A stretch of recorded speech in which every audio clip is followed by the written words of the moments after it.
अच्छा देखो, एक समय तक लोग बड़ी बड़ी बात करते हैं, न्याय होता है जो नैतिक रूप से अच्छा है, समानता, स्वतंत्रता, बंधुत्व, फलाना ठिकाना, वो सब बातें करते हैं, अच्छी अच्छी बातें।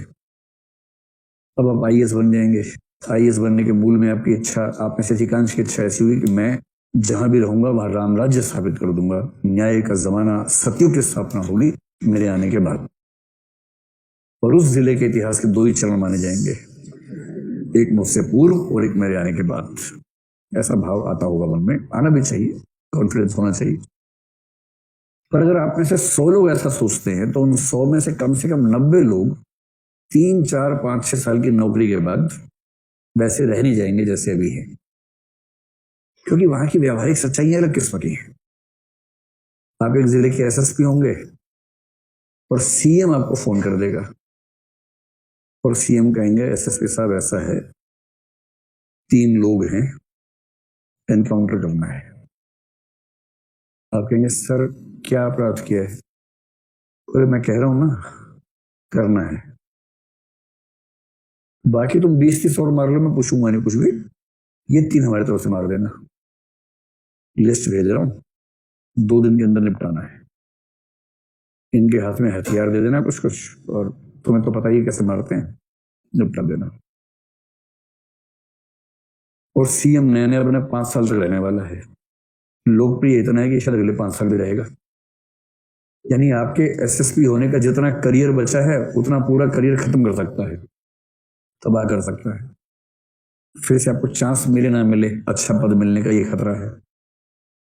10 में से 6-7 लोग ऐसे दबाव में ढह जाते हैं, फिर वो मन में वो कर देते हैं, ठीक है बहुत अच्छे काम में तो कर ही रहा हूं, वैसे भी हर व्यक्ति को मरना तो है ही, जो आया है उसे जाना तो है ही, क्या कर सकते हैं, अपना भी तो आदमी देखेगा ना भाई, क्या कर सकते हैं। तो ये करके 3 को निपटा देगा, फिर उसको प्रमोशन मिलेगी, अच्छा जिला मिलेगा, सब कुछ शानदार हो जाएगा, बढ़िया हो जाएगा। मना किया तो पता लगा 7 दिन बाद एक एसपी का एनकाउंटर हो गया, इतिहास में पहली बार हुआ। ऐसी पोस्टिंग मिल गई, ऐसा जीना मुश्किल कर दिया, इतने केस लगा दिए उसके ऊपर, ह्यूमन राइट्स कमीशन लगा दिया, लोकपाल पीछे लगा दिया, राज्य का लोकायुक्त पीछे लगा दिया, कुछ भी कर दिया। और ऐसा आदमी जो टूटा होता ना, उससे पूछो कि न्याय क्या है, तब उसको थ्रेसीमेकर्स याद आता है। वैसे प्लेटो याद आता है, उस टाइम थ्रेसीमेकर्स याद आता है। और थ्रेसीमेकर्स ने कहा न्याय कुछ नहीं है, शक्तिशाली का हित ही न्याय है।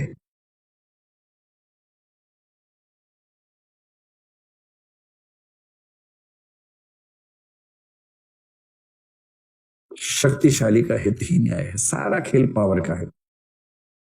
छत्तीसगढ़ का सीएम, गैर भाजपाई सीएम, बहुत लोकप्रिय होता जा रहा है अपने राज्य में, बहुत लोकप्रिय हो गया। अगर आप छत्तीसगढ़ जाएंगे तो आप फील करेंगे वहां। 2 दिन पहले अचानक क्या हुआ, भारत के इतिहास की सबसे बड़ी इनकम टैक्स की रेड छत्तीसगढ़ में हुई 3 दिन पहले। वो तो हुई, सामान्य बात है, होनी चाहिए, करप्शन है तो होनी चाहिए रेड, उसमें क्या दिक्कत है। पर विरोधी शासन के राज्य में होगी, इस बात का एक रोचक तथ्य है। और सबसे रोचक तथ्य इसमें क्या है, इनकम टैक्स के किसी भी सर्वे और रेड का नियम यह है कि इनकम टैक्स के अधिकारी लोकल पुलिस की हेल्प लेके छापा मारते हैं। पुलिस राज्य सरकार के अंतर्गत आती है और छापा जैसा मारना वो सीएम के दाएं और बाएं हाथ हैं।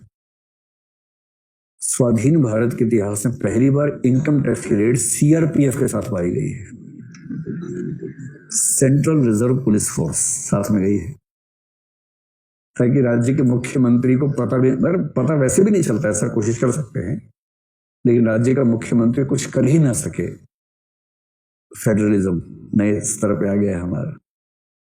अब इसमें कोई कहे कि भाई केंद्र सरकार ऐसे क्यों कर रही है, लोग क्या कहें केंद्र सरकार नैतिक कार्य कर रही है, करप्शन रोक रही है। पर करप्शन कुछ राज्यों में ही रोक रही है, कुछ और राज्यों में नहीं रोक रही है। जैसे हरियाणा में नहीं रोक रहा है, जहां जहां सपोर्ट सिस्टम होगा वहां नहीं रुकेगा करप्शन, क्योंकि अंततः न्याय करने वाली संस्थाएं वही करेंगे जो शक्तिशाली चाहेगा। और ये बात आज की सरकार की नहीं, किसी भी सरकार की बात है, किसी भी सरकार की बात है। कोई भी सरकार अगर ताकतवर है तो वो अपनी शक्ति का किसी न किसी मात्रा में दुरुपयोग करेगी। जो सरकार में नहीं है, अगर उसका नाम राजा भैया है, कुंडा में उसके पास तालाब है, तो वहां भी होगा। उसकी बात मान लो, नहीं तो मगरमच्छ खा जाएगा।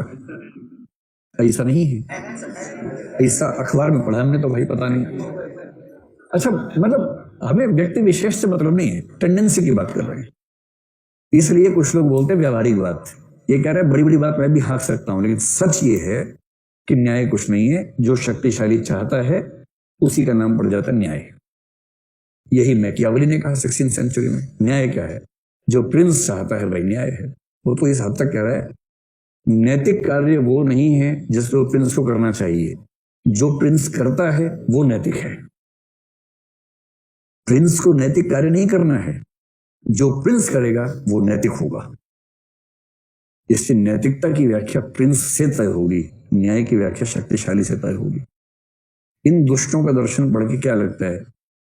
शांति व्यवस्था कायम होगी, न्याय व्यवस्था कायम होगी, अराजकता कायम होगी। इसके बाद अराजकता कायम हो जाएगी। एक गॉर्जियस नाम का आदमी था। ये शब्द सुनते आपकी आंखें चमक जाती है सबकी। गॉर्जियस क्या मतलब होता है वैसे इसका? गॉर्जियस का मतलब क्या होता है?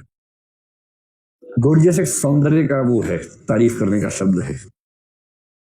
नहीं, गॉर्जियस का मतलब वैभवशाली सौंदर्य। सौंदर्य कई तरह का होता है, बिखरा हुआ सौंदर्य भी हो सकता है, फटेहाल सौंदर्य भी हो सकता है। कई लोग ऐसे उबड़ खाबड़ टाइप के नहीं होते कि बाल गुच्छे में हैं, जीन्स फटी है, कुर्ता फटा है, चप्पल टूटी है, वो भी सुंदर लगते हैं। जंगली सौंदर्य भी हो सकता है किसी का। एक सौंदर्य होता है मुगल गार्डन का, एक होता है जंगल का। तो मुगल गार्डन टाइप सौंदर्य जो उसको बोलते हैं गॉर्जियस, जो बहुत भव्य होता है उसको बोलते हैं गॉर्जियस, जिसके लिए मराठी में शब्द है झकास। उस टाइप का जो सौंदर्य होता है उसको बोलते हैं गॉर्जियस। अब आपको याद रहेगा कि कौन सा शब्द इस्तेमाल करना है, ठीक है? चलिए, गॉर्जियस नाम के आदमी ने जब इससे पूछा गया कि भाई तुम बताओ कि सच क्या है, ये सब 3 वाक्य बोले, 3 वाक्य बोल के भाग गया वहां से। क्या 3 वाक्य बोले? पहला, नथिंग एग्जिस्ट्स। संदेहवाद का भी संकेत यहां आता है, कुछ है ही नहीं। पहला वाक्य है कुछ है ही नहीं। सामने वाले के माथे पे प्रश्न चिन्ह बन गया, तो उसने कहा अगर कुछ है तो जाना नहीं जा सकता। If something existed it could not be known. फिर देखा सामने वाला तनाव में, फिर बोला सुनो, अगर कुछ जाना जा सकता है तो बताया नहीं जा सकता। If something could be known it could not be communicated. आत्मनिष्ठता की चरम स्थिति है कि आप किसी वास्तविकता को स्वीकार ही ना करें। कुछ है ही नहीं, कुछ निश्चित नहीं है दुनिया में। ये 3 वाक्य आपके नोट्स में लिखिए, आप वहीं से पढ़ लीजिएगा। कुछ है ही नहीं, यदि कुछ है तो जाना नहीं जा सकता, यदि जान लिया जाए तो कहा नहीं जा सकता। और इसका मतलब कुल मिला के जो तुम्हें ठीक लगे मान लो, कुछ निश्चित नहीं है दुनिया में। सार क्या है कि सोफिस्ट लोगों ने इस दुनिया में किसी भी चीज को निश्चित मानने से मना कर दिया। और जब आप नैतिकता के क्षेत्र में कुछ भी निश्चित मानने से मना कर देंगे तो उसके बाद एक अराजकता पैदा होगी, जिससे दिक्कत के साथ भी कोई सुखरात होगी। यदि कोई आपसे पूछे इनके गुण क्या हैं, इनके गुण मुख्य रूप से 2 हैं। पहली बात है कि मनुष्य को केंद्र में रखते हैं, जबकि उस समय ग्रीस की सोसाइटी में ईश्वर को केंद्र में रखने का ट्रेंड आ चुका था।